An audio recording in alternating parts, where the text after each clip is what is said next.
Pour cette deuxième édition du Forum sur l'investissement, le partenariat a été au cœur des échanges. L'Afrique est un vaste continent de 30 millions de kilomètres qui a des atouts à faire valoir. Avec un environnement des affaires propice et le dynamisme de son économie, le Sénégal reste un pays ouvert à l'investissement.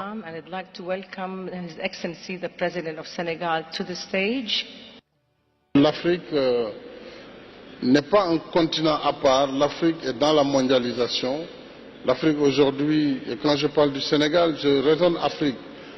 Nous devons être dans le concert des nations, nous devons adopter et apprivoiser les dernières technologies. C'est la raison pour laquelle j'ai fait un pari audacieux il y a 3 ans, c'était d'amener un train électrique à haute vitesse qui va relier le nouvel aéroport international Blaise Diagne à la ville de Dakar sur 50 km. C'est un train électrique qui fait 160 km à l'heure, qui va devoir déplacer plus de 115 000 personnes par jour. Et il a été, en tout cas, extrêmement utile pour nous de faire ce transfert de technologie. Le Sénégal est un pays en pleine expansion, un pays aussi qui allie tradition et modernité. À travers notre système éducatif, à travers la formation qu'il faut donner à la jeunesse, nous avons absolument aujourd'hui toutes les technologies modernes, un supercalculateur pour que nos universités soient également à l'ère de la mondialisation.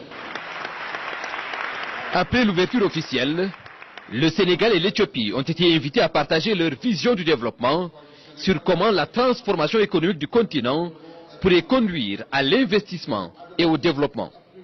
L'Afrique est une terre d'opportunités et le chef de l'État a partagé sa vision stratégique d'un développement durable et inclusif à travers les principaux axes du PSE.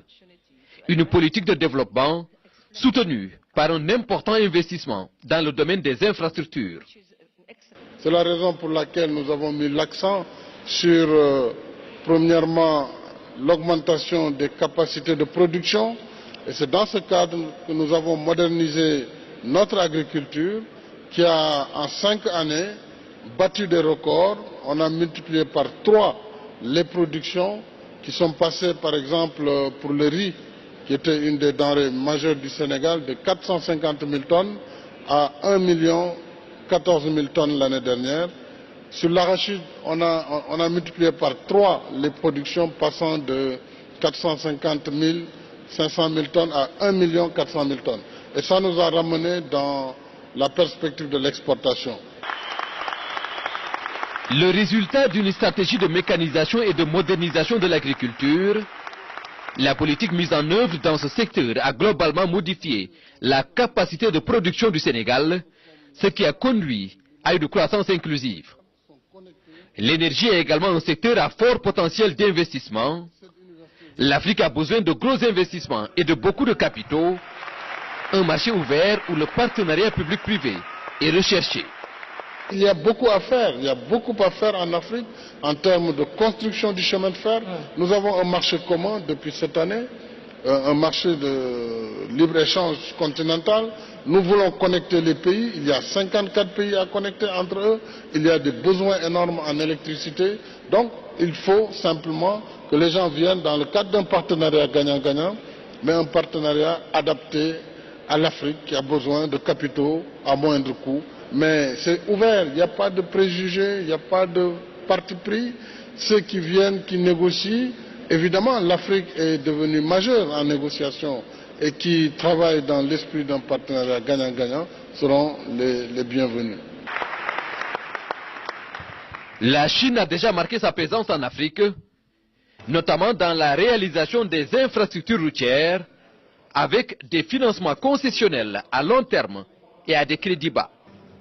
Des facilités qui doivent guider l'action des investisseurs arabes qui s'intéressent à ce marché porteur. Dès son arrivée à Riyad, le chef de l'État a eu un tête-à-tête avec le roi d'Arabie Saoudite au menu des échanges, le renforcement de la coopération entre l'Arabie Saoudite et le Sénégal. Nous retrouvons Aboubakry Kane. C'est à 7 heures, heure locale, que le président de la République est arrivé à Riyad. À son accueil, le vice-gouverneur et le ministre saoudien chargé de l'environnement et de l'hydraulique. En Arabie Saoudite, le président Macky Sall vient répondre à l'invitation du roi Salman pour la deuxième édition du Forum sur l'investissement. Une rencontre économique importante entre chefs d'État, dirigeants de grandes firmes et investisseurs internationaux. Initiée par un partenaire stratégique du continent africain, la Future Investment Initiative met l'accent sur des questions relatives à la promotion de l'investissement. Dès son arrivée à Riyad, direction le palais royal, où le président Macky Sall a été reçu par le roi Salman Ben Abdelaziz Al Saoud.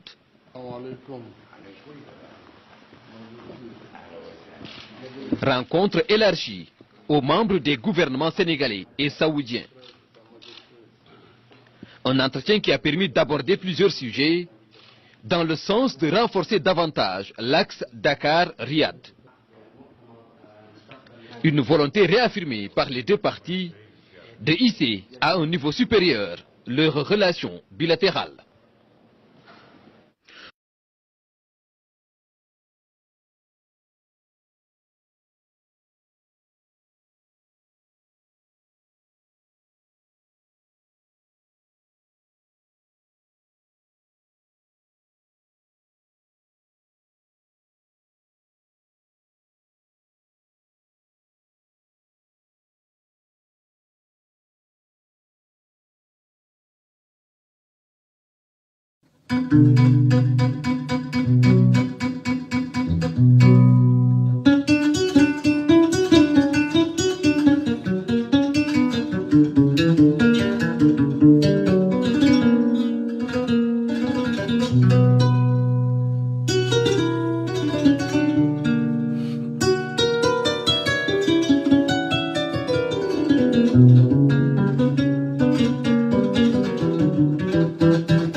Pour cette deuxième édition du forum sur l'investissement, le partenariat a été au cœur des échanges.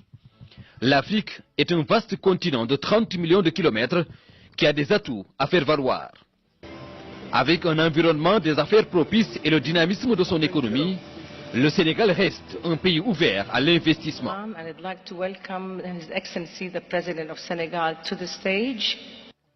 L'Afrique n'est pas un continent à part, l'Afrique est dans la mondialisation. L'Afrique aujourd'hui, et quand je parle du Sénégal, je raisonne Afrique. Nous devons être dans le concert des nations, nous devons adopter et apprivoiser les dernières technologies.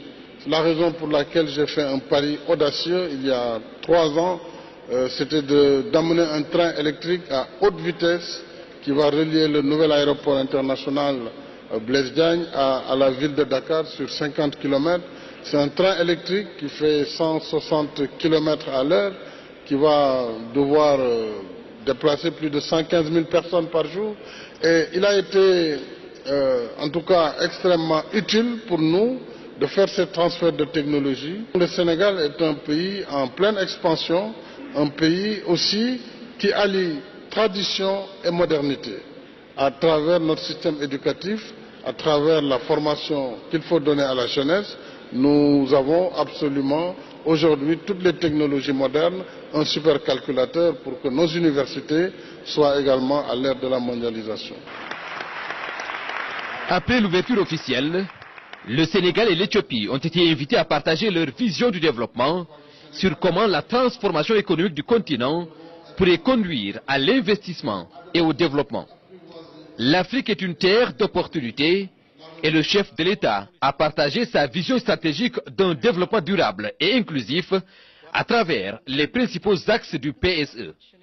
Une politique de développement soutenue par un important investissement dans le domaine des infrastructures. C'est la raison pour laquelle nous avons mis l'accent sur, premièrement, l'augmentation des capacités de production. Et c'est dans ce cadre que nous avons modernisé notre agriculture qui a, en 5 années, battu des records. On a multiplié par 3 les productions qui sont passées, par exemple, pour le riz, qui était une des denrées majeures du Sénégal, de 450 000 tonnes à 1 14 000 tonnes l'année dernière. Sur l'arachide, on a multiplié par 3 les productions, passant de 450 000, 500 000 tonnes à 1 400 000 tonnes. Et ça nous a ramené dans la perspective de l'exportation. Le résultat d'une stratégie de mécanisation et de modernisation de l'agriculture, la politique mise en œuvre dans ce secteur a globalement modifié la capacité de production du Sénégal, ce qui a conduit à une croissance inclusive. L'énergie est également un secteur à fort potentiel d'investissement. L'Afrique a besoin de gros investissements et de beaucoup de capitaux, un marché ouvert où le partenariat public-privé est recherché. Il y a beaucoup à faire, en Afrique en termes de construction du chemin de fer. Nous avons un marché commun depuis cette année, un marché de libre-échange continental. Nous voulons connecter les pays, il y a 54 pays à connecter entre eux, il y a des besoins énormes en électricité. Donc il faut simplement que les gens viennent dans le cadre d'un partenariat gagnant-gagnant, mais un partenariat adapté à l'Afrique qui a besoin de capitaux à moindre coût. Mais c'est ouvert, il n'y a pas de préjugés, il n'y a pas de parti pris. Ceux qui viennent, qui négocient, évidemment l'Afrique est devenue majeure en négociation et qui travaillent dans l'esprit d'un partenariat gagnant-gagnant seront les bienvenus. La Chine a déjà marqué sa présence en Afrique, notamment dans la réalisation des infrastructures routières avec des financements concessionnels à long terme et à des crédits bas. Des facilités qui doivent guider l'action des investisseurs arabes qui s'intéressent à ce marché porteur. Dès son arrivée à Riyad, le chef de l'État a eu un tête-à-tête avec le roi d'Arabie Saoudite au menu des échanges, le renforcement de la coopération entre l'Arabie Saoudite et le Sénégal. Nous retrouvons Aboubakry Kane. C'est à 7 heures, heure locale, que le président de la République est arrivé à Riyad. À son accueil, le vice-gouverneur et le ministre saoudien chargé de l'environnement et de l'hydraulique. En Arabie Saoudite, le président Macky Sall vient répondre à l'invitation du roi Salman pour la 2e édition du Forum sur l'investissement. Une rencontre économique importante entre chefs d'État, dirigeants de grandes firmes et investisseurs internationaux. Initiée par un partenaire stratégique du continent africain, la Future Investment Initiative met l'accent sur des questions relatives à la promotion de l'investissement. Dès son arrivée à Riyad, direction le palais royal, où le président Macky Sall a été reçu par le roi Salman Ben Abdelaziz Al Saoud.